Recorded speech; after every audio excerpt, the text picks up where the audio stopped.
feeding that soil anything, right? Let's say you start putting hot dogs, all types of stuff in there.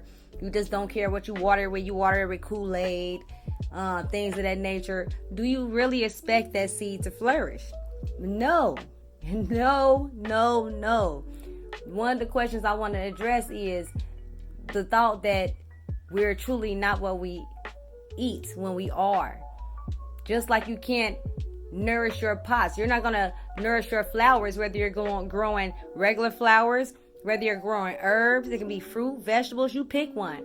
You're not going to nourish it with anything, right? What you're going to do, you're going to look up what's the best ways to nourish it. You know, if you want to keep pests out of it, you're going to look up ways to keep pests out of it. You're not just going to do anything. And that's the same way we must treat our mindset and our brain, which means just like a seed. So once we plant the thoughts in our head, whatever thought you plant in your head, if you keep feeding into that thought, or we water them thoughts by, either feeding into it or keep thinking about it, or, leaning into it, or we act on them thoughts.